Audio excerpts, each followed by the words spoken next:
Hello students, my name is Mohit Mishra and your welcome in math magician Mohit classes. My dear students, आज के इस video में देखेंगे how strong are acid and base solution. कोई solution कितना acidic है, कोई बेसिक सॉल्यूशन कितना ज़्यादा बेसिक है, how strong are acid and base solution. My dear students, इसके पहले के वीडियो में मैंने डिस्कस किया है एसिड्स क्या होते हैं, बेस सॉल्यूशंस क्या होते हैं, कैसे आइडेंटिफाई करते हैं, स्ट्रांग एसिड क्या होते हैं, स्ट्रांग बेस क्या होते हैं, एल्कलाई क्या होते हैं। मैंने लिंक डिस्क्रिप्शन में दे दी है, जिन लोगों ने नहीं देखा वहाँ से देख सकते हैं। पीएच स्केल, तो how strong are acid and base solution, इसके लिए पीएच स्केल को इंट्रोड्यूस किया गया। तो एस सोरेनसन साइंटिस्ट थे, एच सोरेनसन साइंटिस्ट ने पीएच स्केल को इंट्रोड्यूस किया। पीएच स्केल की हेल्प से हम ये पता कर सकते हैं कि कोई एसिड कितना स्ट्रांग है, कोई बेसिक सॉल्यूशन कितना ज़्यादा बेसिक है। तो पीएच स्केल का काम क्या है? टू मीज़र द स्ट्रेंथ पता करना है। To measure the strength of acid and base solution. किसी एसिडिक सॉल्यूशन की, किसी बेसिक सॉल्यूशन की स्ट्रेंथ मेजर कर सकते हैं पीएच स्केल से। पीएच का फुल फॉर्म है power of hydrogen. Power of hydrogen, ये है पीएच की फुल फॉर्म। पीएच में जो पी है इसका मतलब है पोटेंज। पोटेंज एक जर्मन वर्ड है, पोटेंज एक जर्मन वर्ड है जिसकी मीनिंग होती है पावर। पोटेंज एक जर्मन वर्ड है जिसकी मीनिंग है पावर। पीएच का full form power of hydrogen. PH का फार्मूला हो सकता है -log H+। ये पीएच का फार्मूला, अगर कोई सॉल्यूशन दिया गया है उसकी हमें हाइड्रोजन आयन कंसंट्रेशन पता है तो हम उस सॉल्यूशन की पीएच वैल्यू पता कर सकते हैं कि पीएच वैल्यू क्या है। PH equal to -log H+। इस फार्मूले से हम क्या पता कर सकते हैं कि सॉल्यूशन की पीएच वैल्यू क्या है, जब हमें उसकी H+ पता हो, हाइड्रोजन आयन कंसंट्रेशन पता हो। तो इस फार्मूले को देखते हुए हम पीएच को डिफाइन कर सकते हैं कि व्हाट इज पीएच। तो पीएच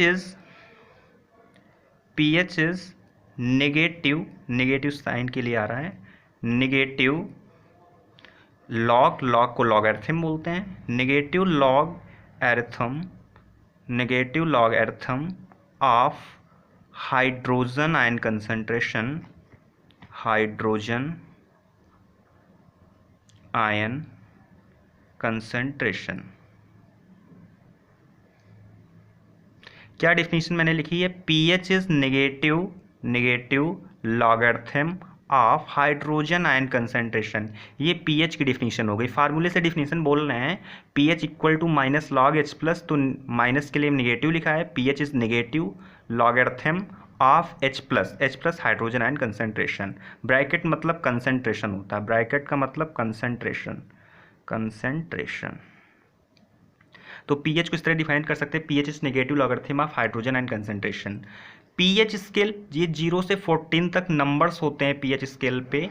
अगर किसी भी सॉल्यूशन की पीएच वैल्यू 7 है तो सॉल्यूशन कैसा होगा? Neutral solution. जैसे प्योर वाटर न्यूट्रल होता है, प्योर वाटर न्यूट्रल होता है। पीएच वैल्यू 7 है, इसका मतलब सॉल्यूशन कैसा है? न्यूट्रल। अगर पीएच वैल्यू 7 से कम है, अगर पीएच वैल्यू इस तरफ जा रही है, 7 से कम हो रही है, 6, 5, 4, 3, 2, 1, 0 ऐसे हो रहे हैं, घट रही है पीएच वैल्यू, तो एसिडिक नेचर इंक्रीज करता जाएगा। अगर पीएच वैल्यू बढ़ती जा रही है, 8, 9, 10, 11, 12, 13, 14 ऐसे करके बढ़ती जा रही हैं, तो इंक्रीजिंग बेसिक करेक्टर इंक्रीज करेगा। बेसिक करेक्टर इंक्रीज करने का मतलब ये है, OH minus ion concentration increase करेगी। बेसिक करेक्टर इंक्रीज करने का मतलब है OH minus ion concentration increase करेगी।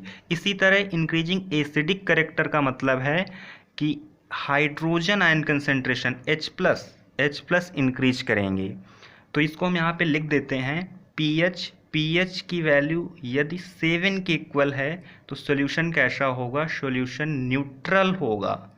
पीएच वैल्यू अगर 7 है तो सॉल्यूशन न्यूट्रल होगा। जैसे वाटर, प्योर वाटर की pH value 7, pure water neutral होता है। अगर पीएच वैल्यू 7 से कम है, पीएच वैल्यू यदि 7 से कम है, पीएच लेस देन 7 तो एसिडिक सॉल्यूशन होगा। पीएच वैल्यू अगर 7 से कम है तो एसिडिक सॉल्यूशन होगा। अगर पीएच वैल्यू ग्रेटर देन 7 है, 7 से बड़ी है, 7, 8, 9, 10 ऐसे 7 से बड़ी है पीएच वैल्यू, तो सॉल्यूशन बेसिक होगा। सॉल्यूशन बेसिक होगा। बेसिक को एल्केलाइन भी बोलते हैं। एल्केलाइन, एल्केलाइन होगा, मीन सॉल्यूशन कैसा होगा, बेसिक होगा। तो बेसिक सॉल्यूशन 7 से इस तरफ जाएंगे तो बेसिक करेक्टर बढ़ेगा, मतलब OH माइनस आयन कंसंट्रेशन बढ़ती जाएगी। पीएच वैल्यू इंक्रीज करेगी तो बेसिक करेक्टर बढ़ेगा। पीएच वैल्यू बढ़ेगी तो हम ये भी कह सकते हैं हाइड्रोजन आयन कंसंट्रेशन डिक्रीज करेगी। इस साइड में पीएच वैल्यू डिक्रीज करेगी और H+ आयन की कंसंट्रेशन इस तरफ पीएच वैल्यू डिक्रीज कर रही है, हाइड्रोजन आयन कंसंट्रेशन बढ़ती जा रही है, एसिडिक करेक्टर बढ़ता जा रहा है। तो अब हम देखेंगे कुछ केमिकल प्रॉपर्टीज, एसिड्स की केमिकल प्रॉपर्टीज अब आगे देखेंगे। Chemical properties of acid, chemical properties of acid. Acid की केमिकल प्रॉपर्टीज क्या होती हैं? तो पहला यहाँ पे है रिएक्शन विथ मेटल। जब कभी कोई मेटल एसिड से रिएक्ट करती है, जब कभी कोई मेटल एसिड से रिएक्ट करती है तो हाइड्रोजन गैस लिबरेट होती है। एसिड से कोई भी मेटल रिएक्ट करेगी तो हाइड्रोजन गैस रिएक्ट करती है। एग्जांपल देखते हैं, मेटल मैंने जिंक ले लिया, जिंक मेटल, और ये रिएक्ट कर रही है H2SO4, सल्फ्यूरिक एसिड से रिएक्ट कर रही है। तो जिंक मोर रिएक्टिव है, जिंक का प्लेस हाइड्रोजन से ऊपर है, जिंक मोर रिएक्टिव, तो ये हाइड्रोजन को डिस्प्लेस कर देगी और यहाँ पे जिंक सल्फेट बन जाएगा। ZnSO4 से कंबाइन होगा और जिंक सल्फेट बन जाएगा। तो जब कभी भी कोई मेटल एसिड से रिएक्ट करती है तो हाइड्रोजन गैस लिबरेट होती है और साथ में सॉल्ट बनता है। तो देख रहे हैं यहाँ पे जिंक की रिएक्शन सल्फ्यूरिक एसिड से हो रही है तो हाइड्रोजन गैस लिबरेट हो रही है और जिंक सल्फेट फॉर्म हो रहा है।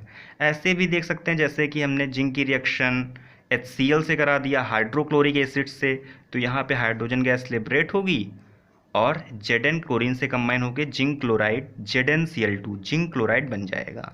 हाइड्रोजन गैस लिबरेट होगी। जब कभी भी कोई मेटल एसिड से रिएक्ट करेगा तो हाइड्रोजन गैस लिबरेट होगी।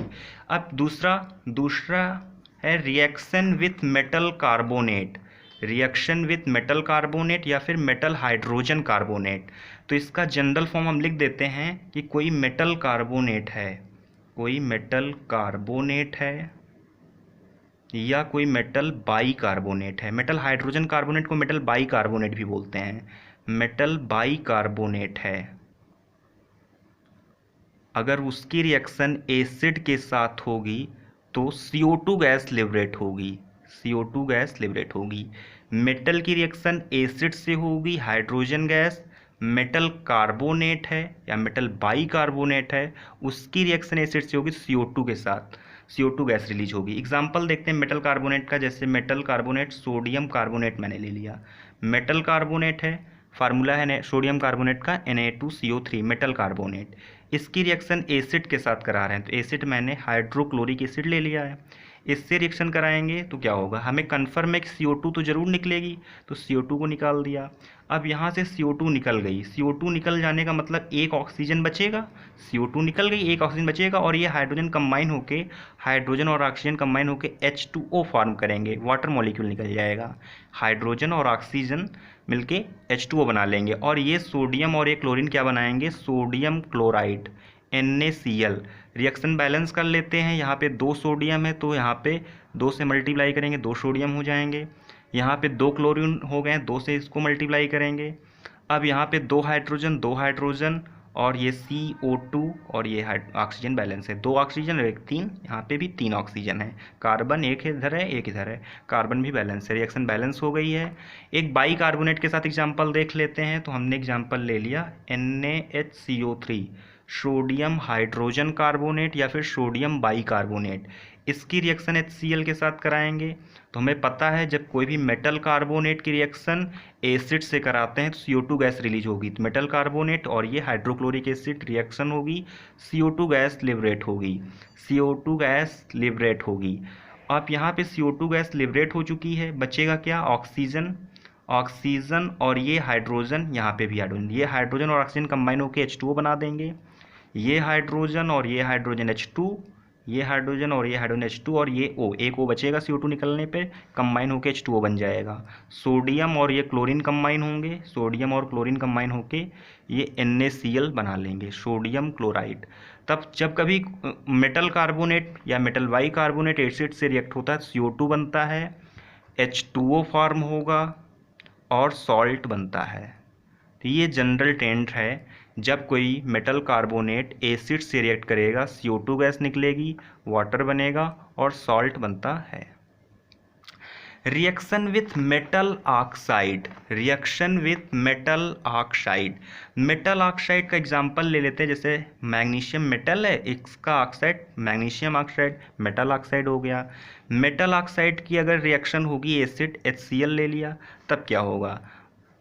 तो मैग्नीशियम ऑक्साइड जब एसिड से रिएक्ट करेगा तो Mg और ये Cl क्या बन जाएगा? MgCl नहीं, MgCl2, क्योंकि हमें कंपाउंड बनाना है। MgCl नहीं होता है, Mg पे +2 चार्ज होता है, Mg पे +2 चार्ज और Cl पे -1 चार्ज। तो Mg और ये 1 इधर होगा तो 1 लिखते नहीं है, Cl और ये जब 2 इधर आएगा तो 2 लिखेंगे, MgCl2। इस तरीके से मैग्नीशियम क्लोराइड बनेगा। ये नहीं कि Mg देखें Cl देखें MgCl लिख दें, गलत हो जाएगा। सही होगा MgCl2। क्यों? क्योंकि Mg पे +2 चार्ज, Cl पे -1 चार्ज, 1 ट्रांसफ़र होगा, 1 यहाँ पे नीचे आएगा तो लिखेंगे नहीं, 2 इधर आएगा नीचे तो लिखेंगे 2। MgCl2 मैग्नीशियम क्लोराइड बन गया और ये हाइड्रोजन और ये ऑक्सीजन कंबाइन होके बनाएंगे H2O। तो ये बनेगा मैग्नीशियम क्लोराइड और वाटर। सॉल्ट है, मैग्नीशियम क्लोराइड क्या है? सॉल्ट है और ये वाटर। तो जब कभी भी मेटल ऑक्साइड एसिड से रिएक्ट करता है, जब कभी भी मेटल ऑक्साइड एसिड से रिएक्ट करेगा, सॉल्ट एंड वाटर प्रोड्यूस होता है।